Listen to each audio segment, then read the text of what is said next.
નમસ્કાર વિદ્યાર્થી મિત્રો, આજે આપણે ચેપ્ટર નંબર 1 આપણી આસપાસમાં દ્રવ્ય એના વિશેનો અભ્યાસ કરવાનો છે. દ્રવ્ય કોને કહેવાય? તો એના માટે આપણે વિચારીએ કે આપણી જે દિવાલ હોય છે એ દિવાલ નાનામાં નાના કયા કણની બનેલી છે? આપણે અત્યાર સુધી કહેતા હતા કે ઈંટો એકબીજા સાથે ગોઠવાય એટલે એક દિવાલ બને છે. એક દિવાલ બીજી સાથે બીજી સાથે એવી રીતના ગોઠવાય એટલે એક રૂમ બને છે. એક રૂમ બીજા સાથે ગોઠવાય એટલે એક આખું મકાન બને છે. ટૂંકમાં આપણું મકાન, આપણું ઘર એ ઈંટોનું બનેલું છે. એનો નાનામાં નાનો ઘટક આપણે ઈંટ કહીએ છીએ, બરાબર?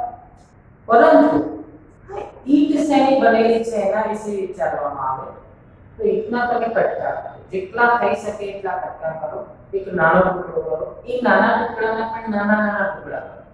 સેવું કે એક કાકરા જેવો ટુકડો ઈંટનો તમને મળે, એ કાકરા જેવા ટુકડાના પણ તમે સતત ટુકડા કરતા તો તમને એમાંથી કણ છૂટા પડતા જોવા મળશે.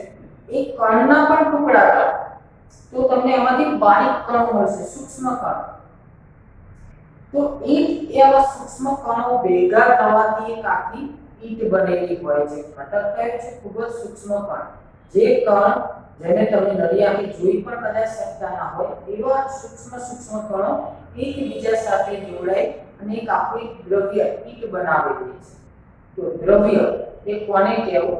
તો વૈજ્ઞાનિકોના મતે બ્રહ્માંડની દરેક વસ્તુ, ટેબલ, ખુરશી, ખોરાક, હવા, કપડાં, દરેક વસ્તુ જે ઘટકોની બનેલી છે, જે સામગ્રીમાંથી બનેલી છે એને કહેવાય દ્રવ્ય. વૈજ્ઞાનિકોના મતે દ્રવ્યની વ્યાખ્યા કેવી હતી?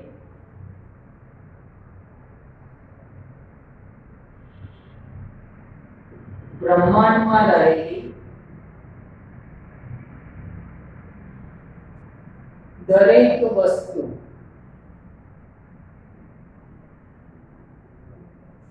જે સામગ્રીમાંથી બનેલી છે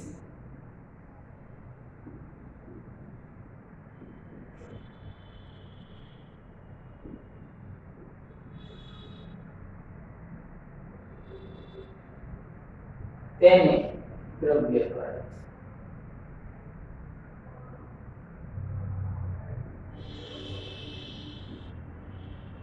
ટૂંકમાં દ્રવ્ય એટલે શું એની ચોક્કસ વ્યાખ્યા આપવી હોય તો આપણે એવું કહી શકીએ કે જે વસ્તુ દળ ધરાવતી હોય અને જગ્યા રોકતી હોય એને આપણે દ્રવ્ય કહી શકીએ. જે જગ્યા રોકે અને દળ ધરાવે,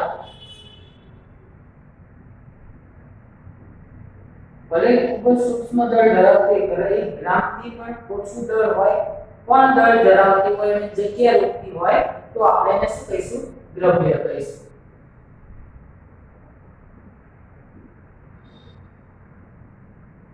તો દ્રવ્યની વ્યાખ્યા થઈ. ઉદાહરણ આપવા હોય, ઉદાહરણ તરીકે હવા, એને આપણે દ્રવ્ય કહી શકીએ કારણ કે જગ્યા રોકે છે અને થોડું ઘણું દળ પણ હોય છે. આપણો કોઈ પણ જાતનો ખોરાક, પાણી, તારા, આ બધા જ દ્રવ્યના ઉદાહરણો છે. આ પેન દ્રવ્યની બનેલી છે, બ્લેકબોર્ડ દ્રવ્યનું બનેલું છે. દરેક વસ્તુ જે જગ્યા રોકતી હોય અને દળ ધરાવતી હોય એટલે એ દ્રવ્ય છે. તો ઘણીવાર એવું પૂછાય છે નીચેનામાંથી કયું દ્રવ્ય નથી? તો તમે વિચારી શકો કઈ એવી વસ્તુ છે જેને આપણે દ્રવ્ય ના કહી શકીએ? કઈ એવી વસ્તુ છે જેને દ્રવ્ય ના કહેવાય? તો હોય શું? સુગંધ. સુગંધ એ શું છે? એક પ્રકારની અભિવ્યક્તિ બતાવે છે. સુગંધ, દુર્ગંધ એ જગ્યા કે દળ રોકતી હોતી નથી. પ્રેમ જગ્યા રોકે છે, દળ ધરાવે છે? ના, એ શું છે? એક લાગણી છે. તો એને તમે દ્રવ્ય કહી શકો નહીં. તો વિકલ્પોમાં એવું આવી શકે નીચેનામાંથી કયું દ્રવ્ય નથી? તો ક્યારેક કોઈ લાગણી પણ બતાવવામાં આવી હોય, બરાબર? દુઃખ, સુખ, આ બધું શું છે? લાગણી છે. એ જગ્યા કે દળ રોકતી નથી, બરાબર? તો એને આપણે દ્રવ્ય કહી શકીએ નહીં. તો આ દ્રવ્યની વ્યાખ્યાના ઉદાહરણ છે. હવે આપણે જોવાનું છે કે આપણા ભારતીય જે પ્રાચીન તત્વજ્ઞાનીઓ હતા એમણે દ્રવ્યનું વર્ગીકરણ કેવી રીતે કરેલું છે તો આપણે ભણીશું હવે દ્રવ્યનું વર્ગીકરણ.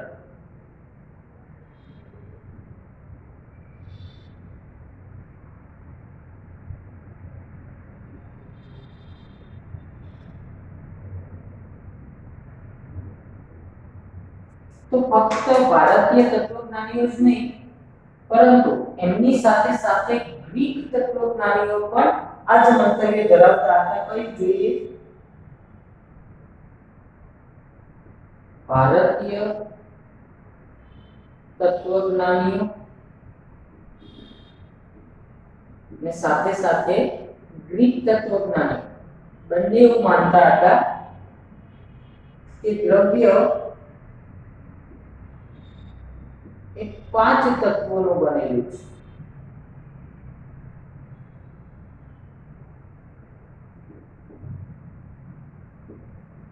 જેને આપણે કહીએ છીએ પંચતત્વો. દ્રવ્ય એક પંચતત્વોનું બનેલું છે. પંચતત્વો કયા કયા છે તો આપણે જોઈએ વાયુ, આકાશ, પાણી, અગ્નિ અને પૃથ્વી. કોઈ પણ દ્રવ્ય હોય એ આ 5 તત્વોમાંથી બનેલું હોય છે. જ્યારે આપણું શરીર પણ હોય કે ગમે તે હોય એ 5 તત્વોમાંથી બને છે જેને આપણે કહીએ છીએ પંચતત્વ. તો ભારતીય તત્વજ્ઞાનીઓ અને ગ્રીક તત્વજ્ઞાનીઓ દ્રવ્ય વિશે શું માનતા હતા? એમણે દ્રવ્યનું વર્ગીકરણ કેવી રીતે કરેલું હતું? તો ભારતીય તત્વજ્ઞાનીઓએ દ્રવ્યનું વર્ગીકરણ 5 તત્વોમાં કર્યું હતું જેને પંચતત્વ તરીકે ઓળખવામાં આવે છે. વાયુ, આકાશ, પાણી, અગ્નિ અને તો આ ભારતીય તત્વજ્ઞાનીઓ, પ્રાચીન તત્વજ્ઞાનીઓ એટલે કે જૂના તત્વજ્ઞાનીઓની વાત થઈ. હાલના આધુનિક વૈજ્ઞાનિકોએ દ્રવ્યનું વર્ગીકરણ એના ગુણધર્મોને આધારે કરેલું છે.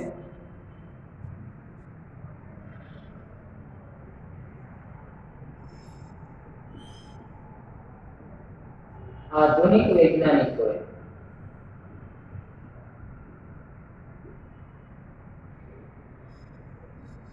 દ્રવ્યનું વર્ગીકરણ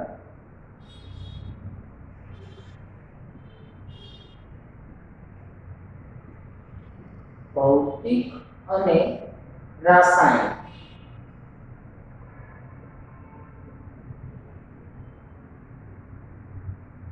ગુણધર્મોને આધારે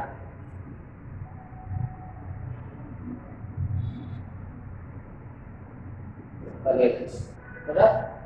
તો દ્રવ્યના વર્ગીકરણ વિશે પ્રાચીન તત્વજ્ઞાનીઓ અને આધુનિક વૈજ્ઞાનિકો કેવી મંતવ્યો હતા તો તમે આ લખી શકો. બરાબર. હવે આપણે દ્રવ્ય એ કેવી રીતનો બનેલો છે, કેવો છે, દ્રવ્ય કેવા ગુણધર્મો ધરાવે છે અને કેવી લાક્ષણિકતા છે, એનો સ્વભાવ કેવો છે એ સમજવા માટે વૈજ્ઞાનિક તમે જો વૈજ્ઞાનિકો કંઈક ને કંઈક નવી શોધખોળ હંમેશા કરતા જ હોય, કંઈક ને કંઈક પ્રયોગો ચાલુ જ હોય.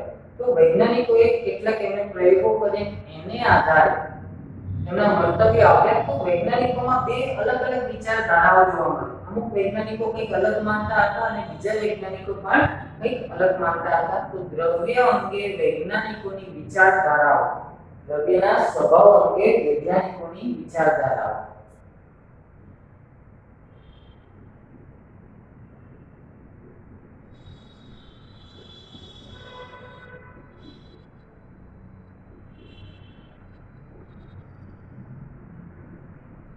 તો વૈજ્ઞાનિકોમાં બે અલગ અલગ મંતવ્યો જોવા મળ્યા હતા. એક જૂથ કંઈક અલગ માનતું હતું, બીજું જૂથ પણ કંઈક અલગ માનતું હતું. તો એમાં એક જૂથ એ શું માનતું હતું? તો એ કહેતું હતું કે દ્રવ્ય એ લાકડા અને લોખંડના કણોની જેમ સતત છે. મતલબ તમે કોઈ પણ લાકડું જુઓ, લોખંડ જુઓ તો તમે જોઈ શકશો એમાં તમને અલગ અલગ કણો જોવા મળે છે ના, એના કણો એકબીજા સાથે સમગ્ર વિસ્તારમાં સતત જોડાયેલા હોય છે, એક કણ બીજા સાથે સતત જોડાયેલું હોય છે. એક બાજુ તમે રેતી જુઓ તો રેતીના કણ કેવું હોય છે, છૂટા છૂટા. એક બાજુ લાકડું અને લોખંડ જુઓ તો કેવા છે, કણો સતત. તો એક જૂથ માનતું હતું કે દ્રવ્ય એ લાકડા અને લોખંડના કણોની જેમ કેવું છે, સતત કણોનું બનેલું છે. જ્યારે બીજું જૂથ એવું માનતું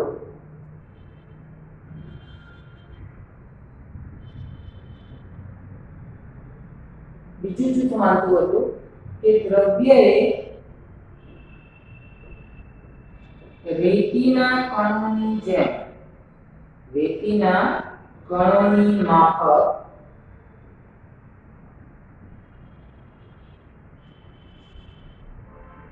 વર્તે છે, અથવા તો સૂક્ષ્મ કણોનું બનેલું છે, વર્તે છે એ લખવામાં થાય છે. રેતીના કણોની જેમ છૂટા છૂટા ઘટકોનું બનેલું છે, બરાબર. તો અલગ અલગ વિચારધારાઓ છે. અહીંયા આગળ સતત માનવામાં આવ્યું અને એક વિચારધારા એવી હતી કે છૂટા છૂટા રેતીના કણોની જેમ સૂક્ષ્મ ઘટકોનું બનેલું છે, અતિ સૂક્ષ્મ કણોનું બનેલું છે, બરાબર. તો હવે આપણે આ દ્રવ્યના સ્વભાવ વિશે કોણ સાચું એ તો નક્કી કરવું ને આપણે. તો એના માટે આપણા પાઠ્યપુસ્તકમાં ઘણી બધી પ્રવૃત્તિઓ છે, આ ચેપ્ટરમાં ઘણી બધી પ્રવૃત્તિઓ મૂકવામાં આવી છે. તો આપણે કોઈ પણ પ્રશ્ન ભણતા પહેલા એ મુદ્દો કઈ રીતે આવે, એ ટોપિક કઈ રીતે આવે એ સમજવા માટે આપણે પ્રવૃત્તિઓ સમજવી પડશે. તો આપણે આજે કેટલીક પ્રવૃત્તિઓનો અભ્યાસ કરવાનો છે. એમાંથી પ્રવૃત્તિ 1.1 જેનો હેતુ છે દ્રવ્ય સતત કણોનું બનેલું છે એવું આપણે સાબિત કરવું છે. દ્રવ્ય કેવું છે, સતત કણોનું, લાકડા અને લોખંડના કણોની જેમ સતત કણોનું બનેલું છે. તો એના માટે તમારે 100 મિલીનું એક બીકર લેવાનું છે, જેમાં 100 મિલી, જેની ક્ષમતા કેટલી હોય, 100 મિલી પાણી કે કોઈ પણ પ્રવાહી અંદર ભરો તો કેટલું સમાય, 100 મિલી જેટલું. એટલું એક બીકર લઈ તેને અડધે સુધી ભરવાનું છે, એટલે 50 મિલી અથવા 60 મિલી જેટલું તમારે આની અંદર પાણી ભરી દેવાનું છે. હવે તેમાં પાણી ભરી મીઠું અથવા તો ખાંડ, અડધી ચમચી જેટલું મીઠું લો અથવા તો ખાંડ લો, એને આ બીકરમાં ઉમેરો અને કાચના સળિયા વડે પાણીને હલાવવાનું. તો તમે જાણો છો શું થશે, કારણ કે આખો આપણે રોજ બરોજમાં તમે આનો અભ્યાસ કરેલો હશે. શું થાય, પાણીમાં ખાંડ કે મીઠું નાખીને ઓગાળે તો ઓગળી જાય, પાણીમાં તે ઓગળી જાય છે. એટલે શું થયું તેનું અવલોકન આપણે જો. હવે તમારે આ બધી જ પ્રવૃત્તિ લખવાની છે. કઈ રીતે, તો પ્રવૃત્તિ 1.1 હેતુ લખી, આકૃતિ દોરી, રીત હું લખીશ ને અહીંયા એક બીકર લો, તેમાં મીઠું ઉમેરો, એ બધું તમારે પાઠ્યપુસ્તકમાં જોઈ પ્રવૃત્તિની નીચે જોઈ હું ફક્ત બોલી શકે એ તમારે પહેલા રીત લખવાની છે. હું અહીંયા ફક્ત પ્રવૃત્તિના અવલોકન, આપણે આ પ્રવૃત્તિ કરશું એટલે શું માલુમ પડશે તેના અવલોકનો તમને અહીંયા લખીને આપીશ. એ તમારે રીત લખ્યા પછી લખવાના રહેશે. પરંતુ રીત તમારે પાઠ્યપુસ્તકમાંથી લખવાની, તમારે ડાયરેક્ટ અવલોકનો લખવાના નથી, બરાબર. દરેક પ્રવૃત્તિ માટે આ લાગુ પડશે. તો પહેલા તો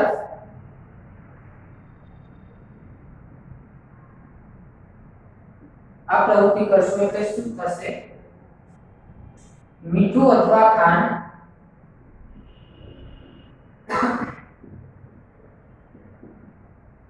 પાણીમાં ઓગળી જાય છે, બરાબર. તો આપણને ક્યારે એવો પ્રશ્ન નથી થયો કે ગાયબ ક્યાં થઈ ગયું, મીઠું અને ખાંડ ગયું ક્યાં. ખાસ આ પ્રવૃત્તિમાં રીતમાં જોવાનું કે તમે પાણી ભરો એટલે જ્યાં સુધી ભરાયું હોય કાચનું બીકર છે એટલે તમને દેખાશે ત્યાં નિશાની કરી દેવાની કે આટલા સુધી ભર્યું છે. હવે ઓગળી ગયા બાદ, મીઠું અથવા ખાંડ ઓગળી ગયા બાદ બીકરની સપાટી અંદર વધારાની વસ્તુ તમે ઉમેરી તો પાણીની સપાટી ઉપર આવી જોઈએ ને. તો પાણીના સ્તરમાં કોઈ ફેરફાર થાય છે કે નહીં એ પણ આપણે સાથે સાથે જોવાનું છે. પહેલા જોઈએ કે આ ગાયબ ક્યાં થઈ જાય છે. તો ખરેખર થતું શું હોય છે કે પાણીના અણુઓ એકબીજા સાથે આ રીતે જોડાયેલા હોય,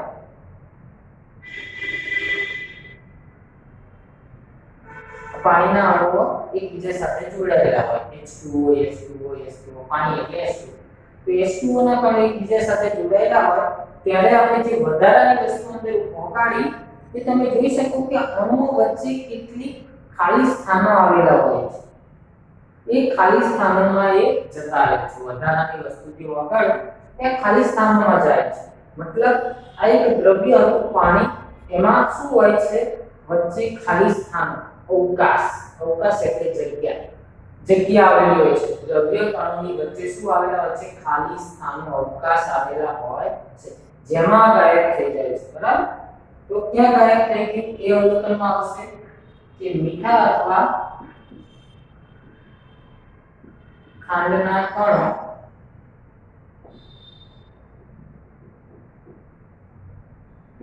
પાણીના અણુઓ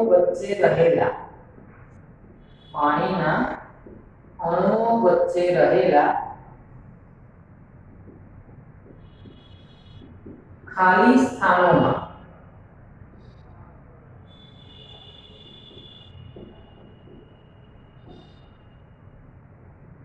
ગોઠવાઈ જાય છે બરાબર તો સાથે સાથે આપણે એક દ્રવ્ય વિશે બીજી પણ માહિતી મળી કે દ્રવ્યના કણોની વચ્ચે શું રહેલું હોય છે ખાલી સ્થાનો રહેલા હોય છે આ મુદ્દો યાદ રાખજો કારણ કે આપણો પ્રશ્ન દ્રવ્ય કણોની લાક્ષણિકતા આવશે એટલે એક એક ટોપિક આપણે દરેક પ્રવૃત્તિમાંથી યાદ રાખવાનો થશે તો આ પ્રવૃત્તિમાંથી આપણે કહી શકીએ કે દ્રવ્ય કણોની વચ્ચે શું રહેલું હોય છે ખાલી સ્થાનો રહેલા હોય છે બીજું અવલોકન કે પાણીના સ્તરમાં કોઈ ફેરફાર થાય છે ના પાણીના સ્તરમાં તમે જોશો તો કોઈ ફેરફાર થયો હશે નહીં પાણીના સ્તરમાં કોઈ કારણ કે એ તો ક્યાં ગયું બધું વચ્ચેના ખાલી સ્થાનમાં એટલે સ્તરમાં કોઈ ફેરફાર થશે નહીં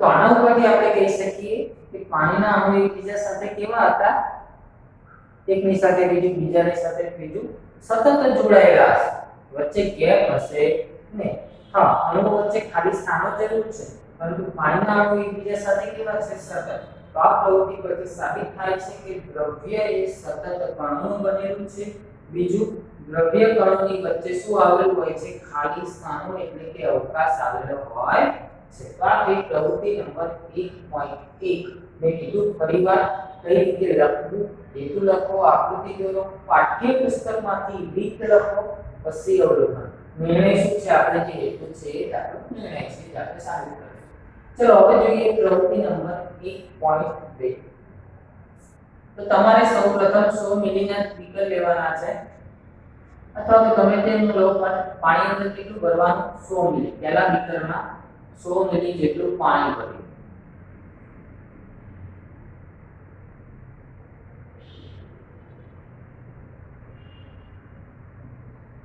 કેટલું પાણી છે 100 મિલી પાણી બાકીના તમે આવા મેં ભલે 3 જ દોર્યા પણ આપણે કેટલા 5-7 બીકરો લેવાના છે 5-7 માં દરેકમાં પહેલામાં 100 મિલી પાણી બાકી બધામાં 90 મિલી 10 મિલી પાણી ઓછું રાખવાનું બાકી બધામાં બરાબર એટલે બાકીનામાં 90 મિલી પાણી ભરવાનું છે આપણે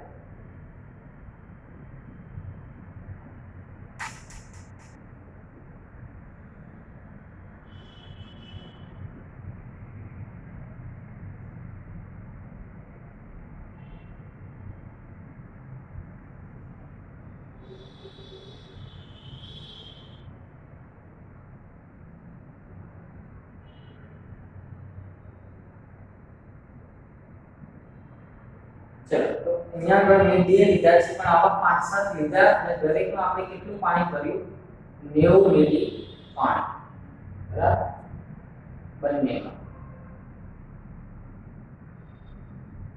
90 મિલી પાણી ભર્યું છે હવે કરવાનું શું છે તો એના માટે તમારે કમીનો લેવાનો છે કમીનો તમને થશે કમીનો એટલે શું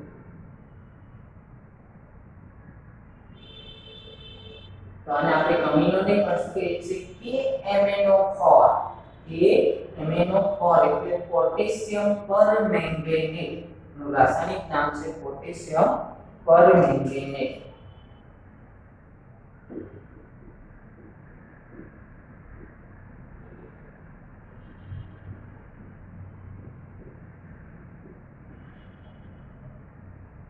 પોટેશિયમ પરમેંગેનેટના 2 થી 3 કણો લઈ પહેલા બીકરમાં નાખવાના છે. યાદ રાખજો પોટેશિયમ પરમેંગેનેટ KMnO4 ના 2 થી 3 કણો લઈ પહેલા બીકરમાં ઉમેરવાના છે. જેવા તમે ઉમેરશો એટલે પહેલા બીકરનું પાણી રંગીન બની જશે. કેવું બની જશે? રંગીન. જો બાકીનું પાણી તો સ્વચ્છ જ છે 90. હવે શું કરવાનું છે? હવે તમારે આમાંથી 10 મિલી પાણી લેવાનું. આ 10 મિલી પાણી જે રહેશે એ કેવું આવશે? રંગીન. કારણ કે આપણે ટુકડા ઉમેર્યા બાદ લીધું છે. તો એ પાણી લઈ તમારે આ બીકરમાં ઉમેરી 10 મિલી આમાંથી લઈ આવો તો આ પાણી કેવું થશે? રંગીન થશે. બરાબર? તમે જોશો. ચલો આ 100 મિલી થઈ ગયું. હવે 90 હતું અને 10 મિલી નાખ્યું તો પાણી કેવું થઈ ગયું? રંગીન. હવે આ જ રીતે આમાંથી 10 મિલી લઈ અને એના આગળના બીકરમાં નાખવાનું. તો તમે જોશો કે આ બીકરમાં પણ પાણી કેવું થશે? રંગીન. એ રીતે એના પછીમાં આમાં 10 મિલી લઈ એના પછીના 5 થી 8 વખત આવું કરતા જાવ. 5 થી 8 વખત બીકરમાં આવું કરતા જાવ. તમે જોશો દરેક પાણી રંગીન થયું છે. હા, મંદ થતું જશે. કેવું મંદ? આ જેટલું રંગીન હશે એટલું રંગીન કદાચ આ થયું હશે નહીં, પણ રંગીન તો થઈ જશે. રંગીન થયું પણ આના કરતા કેવી? ઓછી માત્રા. એના કરતા આ થોડું મંદ હશે, એના કરતા આ થોડું મંદ હશે. ટૂંકમાં ગમે તેટલી વખત તમે આ પુનરાવર્તન કરતા જશો પાણી રંગીન રહેશે. પાણી કેવું રહેશે? રંગીન. તો આના પરથી શું માલુમ પડે છે? આપણે જે 2-3 કણો નાખ્યા કેટલા? ફક્ત 2-3 કણો જ. 2-3 કણો તો આમાં સમાઈ ગયા. તો આમાં કયા કણો આવે? તો એ કણમાંથી પણ ખૂબ જ સૂક્ષ્મ કણો છૂટા પડ્યા પાણી. એમાંથી આમાં ઉમેર્યા કણમાંથી પણ છૂટા સૂક્ષ્મ કણો. તો દ્રવ્ય એ ફક્ત એવું નથી કે તમે 2-3 કણ લીધા એટલે 2-3 કણો જ વગે. એ 2-3 કણમાંથી અસંખ્ય કણો છૂટા પડે છે. એટલે એના ઉપરથી આપણે કહી શકીએ કે દ્રવ્ય એ અતિ સૂક્ષ્મ કણોનું બનેલું છે. આનો અવલોકન માત્ર એક જ લખી શકો તમે.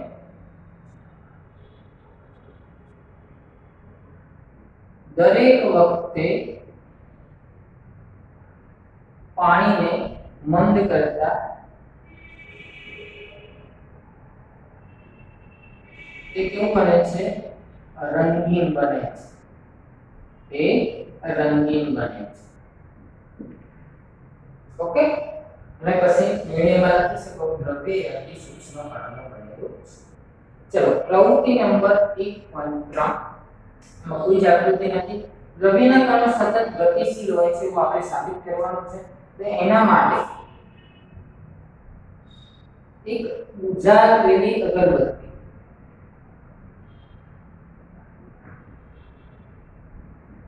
સળગાવી હોય પછી બુઝાવી દીધી હોય એવી અગરબત્તીને તમારે તમારા ક્લાસરૂમના અથવા ઘરના કોઈ ખૂણામાં મૂકી અને બીજા ખૂણામાં જઈને તમારે ઊભું રહેવાનું અને તમારે એની સુગંધ લેવાનો પ્રયત્ન કરવાનો.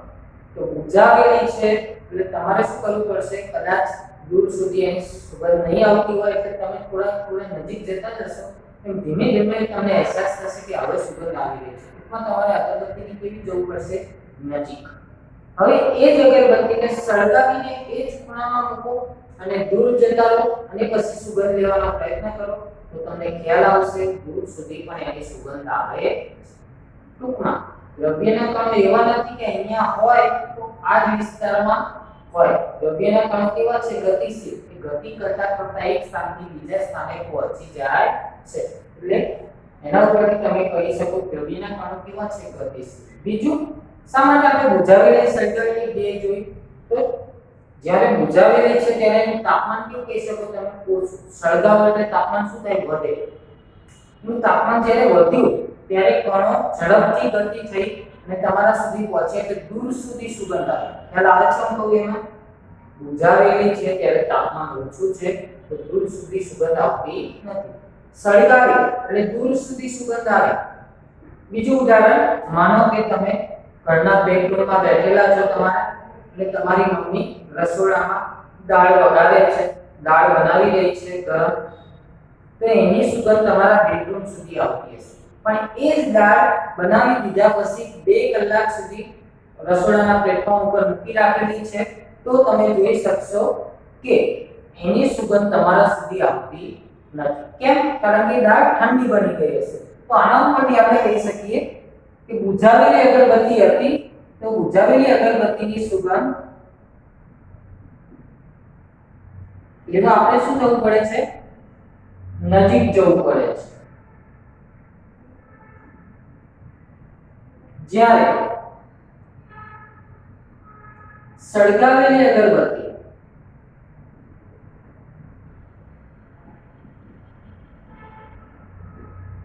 ની સુગંધ દૂર સુધી આવે છે. બરાબર છે? તો હવે જોઈશું પ્રવૃત્તિ 1.4.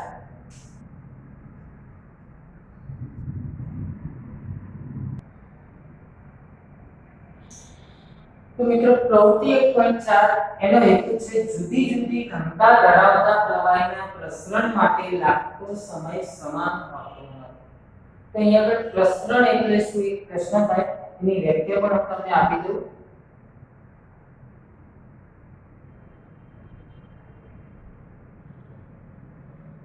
પ્રસરણ કોને કહેવાય? તો જુદા જુદા પ્રવાહીઓની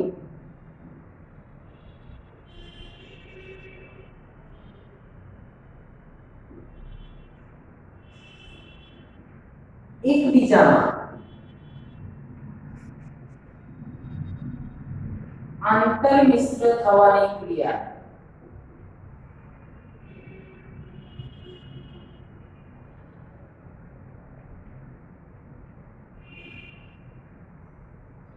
પ્રસરણ કહેવાય છે.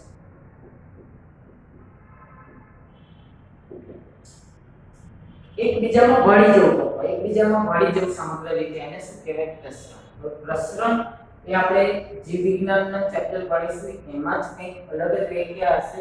એટલે અહીંયા આગળ આ ચેપ્ટર પૂરતું કહી શકાય પ્રસરણ એટલે શું? એકબીજામાં ભળી જવું. બરાબર?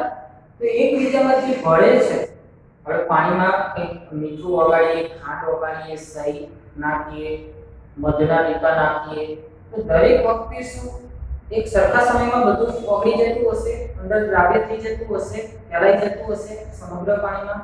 ના. જેવો પદાર્થ જુદો જુદો પદાર્થ હશે તો એના માટે લાગતો સમય પણ કેવો હશે? જુદો જુદો. બસ આ જે પ્રવૃત્તિ કહેવા માંગે છે. એ પહેલા અહીંયા મેં તમને એક ઉદાહરણ આપ્યું રસોડાવાળું. રસોડામાં ખાવાની સુગંધ એ ગરમ ખોરાકની કેવી હોય છે? દૂર સુધી આવે છે. કેમ? કારણ કે અહીં કારણ લખવાનું રેશિયો આપણે તાપમાન વધતા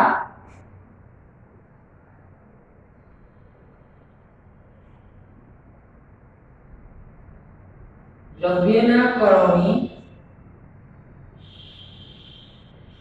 ગતિ ઊર્જા વધે છે. તાપમાન વધે છે, દ્રવ્યના કણોની ગતિ ઊર્જા પણ શું થાય? વધે. બરાબર? એનું ઉદાહરણ મેં તમને ડીપમાં સમજાવી દીધું બને. હવે અહીંયા આપણે પ્રવૃત્તિ શું કરવાનું છે? બે બીકર લો, બંનેમાં એક સમાન પાણી ભરો. એક બીકરમાં તમારે લાલ કે વાદળી શાહી લઈ લેવાની છે. એકમાં લાલ શાહી અને એક બીકરમાં મધના ટીપા. હવે તમારે એ રીતે ઉમેરવાનું દિવાલને આડીને ટીપા જાય. એક ખૂણામાં પડે ને એક ખૂણામાંથી આ ખૂણામાં પહોંચતા કેટલો સમય લાગે છે એનું અવલોકન કરવાનું. માનો કે અહીંયા લાલ શાહીના ટીપા નાખ્યા, આમાં મધના ટીપા નાખ્યા, એક ખૂણામાંથી બીજામાં અંદર પ્રસરણ થતું તમે જોઈ શકશો. અંદર આમ જતું શાહી નાખશો ને એટલે ખ્યાલ આવશે શાહી આમ ધીમે ધીમે ફેલાતી હશે. તો લાલ શાહી અને મધના ટીપા નાખ્યા તો તમે અવલોકન કરશો કે ઓછા સમયમાં લાલ શાહી એ ફેલાઈ જાય છે, પ્રસરણ પામે છે, ઓછો સમય લાગે છે. જ્યારે મધના ટીપાને ફેલાતા પ્રસરણ પામતા વધુ સમય લાગે છે. બરાબર છે? ઓછો સમય લાગે છે અને વધુ સમય લાગે છે. એના ઉપરથી આપણે કહી શકીએ કે આ બંને પદાર્થો હતા એ કેવા હતા? જુદા જુદા. એટલે બંનેની ઘનતા પણ કેવી હોય? જુદી જુદી હોય. જુદી જુદી ઘનતા ધરાવતા પ્રવાહીના પ્રસરણ માટે લાગતો સમય એક સમાન હોતો. બરાબર છે મિત્રો? તો આજના વિડિયોમાં તમારે પ્રવૃત્તિઓ પરથી દરેક પ્રવૃત્તિ શું કહેવા માંગે છે એ ખ્યાલ આવવો જોઈએ. બીજું હોમવર્ક કેટલું લખવું તો બોર્ડ વર્કમાંથી તમારે આ પાર્ટ આખો લખી નાખવાનો એમનો એમ જેવો મેં લખ્યો છે એવો જ આ પાર્ટ તમારે લખી દેવાનો પ્રવૃત્તિ ચારે ચાર લખવાની કઈ રીતે હેતુ આકૃતિ આપી તો આકૃતિ બુકમાંથી રીત લખો અને મેં લખેલું અવલોકન અહીંયા આગળ વચ્ચે તમારે શું ઉમેરવાનું થશે બુકમાંથી રીત ઉમેરવાની થશે દરેક પ્રવૃત્તિ અને પછી અવલોકનો લખવાના થશે બરાબર છે હજુ વધુ પ્રવૃત્તિ આપણે જોવાની છે જેની વાત હવે આગળના વિડિયોમાં કરશું જય હિન્દ